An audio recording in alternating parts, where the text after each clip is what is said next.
طلع بيهم شعر. اخوي قال لي غير تنظفين الشعر قبل لا تسلقيه. قلت له شو مدري اني غير تقول لي. قال لي لا المفروض واحد ينظف الشعر وبعدين يسلقيه. كان يقول لي عندك شموس مال حلاقه. قلت له لا والله بعد احلق لهن بعد هاي الناقص. اصلا والله هورت. اخوي يقول لي اصلا مو ها. يقول لي اصلا مو ها. اقول له هاي واحد يسوي بيها باتشا ما يسوي بيها هاي الشغله اللي انت ترديها. والله دخلت اني ما اعرف يا قطعه اخذ حتى اسوي مرقه العظام. يا ناس مرقه العظام شلون واحد يسويها من يا قطعه. انا جبت رجلين. هو قال لي القصاب قال لي رجلين عصفوري كوجل. طبعا كلش ما حبيت موضوع انه اكو شعر. ما كنت متوقعه صراحه. فكلش يعني ما حبيت الموضوع ابد. فقلت له لاخوي هسه شو نسوي احنا. انا عندي من هاي التحرق. قلت له روح جيب لنا مو هي يصير لها شنو تعبئه تتعبى منها ما اعرف شنو اسمه غاز ما ادري شنو اسمه. فراح يروح يجيب لنا ويجي قال حتى نحرقهن. بس ما تخيلت صراحه يعني لا شيء كلش ما ادري ما حبيت الموضوع ابد ما حبيته. اوكي انا عندي بيها شويه فجربت هسه بوحده ثانيه هيجي قال لي اخوي سوي. طلعت ريحه كلش مو طيبه ريحه شعر محروق. فبعد اكثر ما حبيت الموضوع.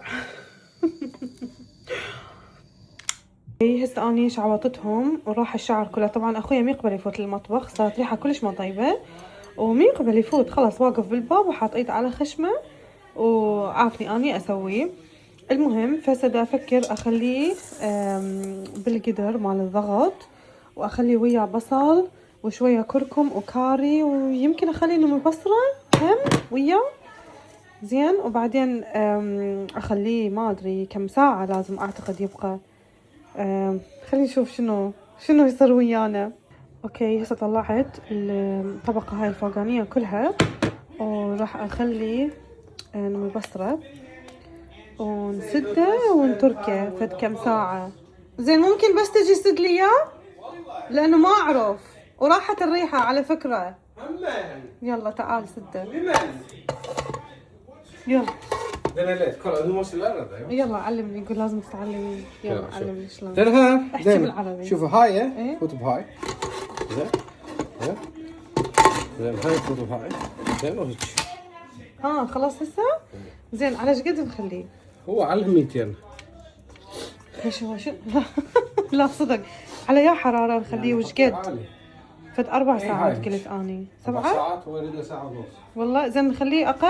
يا دبره 6 بس شوفي اذا يسوي يلا نحطه فد ساعتين ونجي عليه نشوفه شلونه.